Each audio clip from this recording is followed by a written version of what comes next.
চুরি করে নাকি? হ্যাঁ, যা মন যায় তাই করলে হবে না। আপনাদের কাছে দিয়েছে, আপনাদেরকে করতে হবে।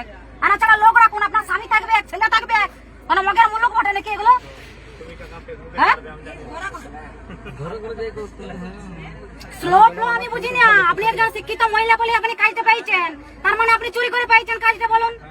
আমি অত সব বুঝি না। শুনুন, আপনার হাতে আপনি করুন, আমি এখানে থাকবো, আজকে কোথাও যাবো নাই। আপনি করুন, দেখছি এলে কি ওদেরকে কি ট্রেনিং দেওয়া হয়েছে নাকি? হ্যাঁ, সবখানে জল ঘোলা নাকি? হ্যাঁ, সবখানে জল ঘোলা, যা মন যায় তাই নাকি? একদম সাধারণ মানুষকে একদম হ্যারাসমেন্ট করা হচ্ছে। ধানরুয়া মানরুয়া বাদ দিয়ে ঘর ভিতরকে ডাকছে সব। আপনি আপনার ঘরকে ডাকে দিতে পারতেন, ও আর ঘরকে ডাকে দিতে পারতেন। এই ঘরে যাই মুড়ি মুড়ি খাওয়া করতে সবাই মিলে, আপনি পয়সা নিলে ওগা সব চুরি করে চাকরি পাইছে। যা মন যায় তাই একদম ঘরে ঘরে ডাকে লিখছে এই মানুষগুলো হ্যারাসমেন্ট। এই ঘরটা মানে ঘর, এই ঘরটা কার ঘর? এই ঘরটা কার ঘর? ঘরটা কার ঘর? তা এতগুলো মানুষ কখনো করছে? হ্যাঁ, এতগুলো হচ্ছে বলি তো হবে না। সবাইকে একদিন ডাকে দিচ্ছে, সরকারের বদনাম হচ্ছে এগুলো, সরকারের বদনাম হচ্ছে। যা মন যায় তাই করলে হবে না। এই যে এই ব্যক্তি আশা দিতে মানে না, এই বিহার কি বটে? কি বটে বিহার বটে না? আশা দিতে মনে বটে, তাহলে ই করবে কেন? আপনার হাজবেন্ড, তাহলে আপনি কি হরি হাসপাতাল নাকি? ওই আপনার দুটো অ্যাক্সেস কি করে হয়? আপনার কাকে অ্যাক্সেস দিয়েছে? কাকে কাকে অ্যাক্সেস দিয়েছে? সবাইকে দিয়ে দিয়েছে, ঘরগোষ্ঠীর অ্যাক্সেস, ঘরগোষ্ঠীকে অ্যাক্সেস দিয়েছে। আপনার ছেলেকে, মেয়েকে, জামাইকে, নাতিকে, পুতিকে সবাইকে অ্যাক্সেস দিয়ে দিয়েছে। এটা একটা সরকারি কাজ, ভালো করে করুন আর দায়িত্ব নিয়ে করুন। ভালো কথা বলে দিচ্ছি। ট্রেনিং দেওয়া হয়েছিল, ট্রেনিং দেওয়া হয়েছিল। তুমি বলো কাকুকে ট্রেনিং দেওয়া হয়েছিল, তাহলে পাচ্ছে কি করে? তোমাকে ট্রেনিং দেওয়া হয়েছে, তুমি পাচ্ছ না কি করে? অতটা পাচ্ছি না বললে হবে না, সরকারের বদনাম হবে না।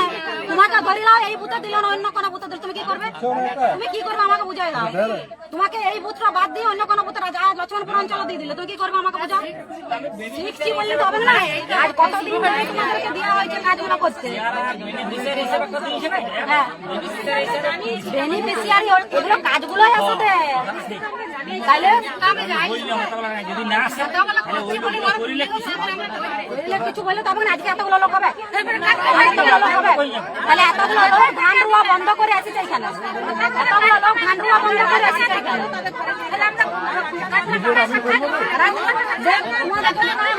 এখানে খাবার দাবার থাকবে, একদিনে ডাকি দিয়েছে, এবারে যা মন যায় তাই। ঘর ভিতরে কোনোদিন কোনো কাজ হয় না, সেটাই মিথ্যাদের কোথাটা ইয়াদের করার কথা করতে ওদের স্বামীগুলো কেন করবে? তুমি মাস্টার, স্কুলের মাস্টার বন্ধ করে দাও, টোটাল কাজটাই বন্ধ হয়ে যাবে। বলছি আজকে আপনারা রাস্তায় নেমে কেন প্রতিবাদ করলেন? আপনারা শুনেছেন যে গত পরশুদিন মাননীয় বিধায়ক চন্দনা বাউরি মহাশয়া উনি যেভাবে কটূক্তি করেছেন, অপমানজনক মন্তব্য, এবং আশারা চুরি করে চাকরি পেয়েছে এই কথা পর্যন্ত বলেছেন। এবং সেখানে ফিল্ডে বলেছেন বেনিফিশিয়ারিদের সামনে, সেখানে কিন্তু একটা ক্যাম্প চলছিল, অনেক বেনিফিশিয়ারি সেখানে ছিল। ফলে এই কথা বলার জন্য আমরা সারা রাজ্যের আশাকর্মীরা অত্যন্ত ক্ষুব্ধ এবং অপমানিত। এর সাথে সাথে যেটা শুনেছেন যে গঙ্গা জলঘাটি ব্লকেরই একটি আশাকর্মী গতকাল মারা গেছে, ভোরে কিংবা রাত্রে, এখনো আমরা মোবাইলে সঠিক খবর পাচ্ছি না, অস্বাভাবিক মৃত্যু। ফলে এখানেও প্রচন্ড চাপ তারা এতগুলো কাজ করতে গিয়ে। এখানে আশাকর্মীরা যোগ্যতার প্রশ্ন যদি থাকেই, সেটা উনি যেখানে যোগ্য জায়গায় বলার সেখানে বলুন, প্রশাসনিকভাবে লড়াই করুন। একটা আশাকর্মীর আজ 10 বছর 15 বছর কাজ করছে, তারা ফিল্ড তৈরি করেছে, মোটিভেটেড করছে, বিভিন্ন টিকাকরণ, ইনজেকশন, জন্ম মৃত্যু হার কমানো, প্রসূতি মায়ের মৃত্যু কমানো, এই যে কাজগুলো ক্রমাগত করে যাচ্ছে, তার সাথে এই সমস্ত কাজ চাপানো হচ্ছে তাদের উপরে। ফলে দিন রাত্রি পরিশ্রম করে তারা এই সরকারি কাজকে তোলার চেষ্টা করছে। সেই সময় যে বক্তব্য ওনার, এটা অত্যন্ত অনৈতিক এবং উনি মানবাধিকারকে লঙ্ঘন করেছেন আমরা মনে করছি, এবং ওনার এই বক্তব্য প্রত্যাহার করা উচিত। না হলে ওই ফিল্ডে আশাকর্মীরা সম্মান নিয়ে কিভাবে কাজ করবে বেনিফিশিয়ারি? আমরা সিএমএ স্যারকে বলে এলাম যে আশাকর্মীদের নিরাপত্তা দিতে হবে। যে কোনো সময় আশাকর্মীদের উপরে যে কোনো ভুল ত্রুটির জন্য পাবলিক যে কোনো সময় ঝাঁপিয়ে পড়তে পারে।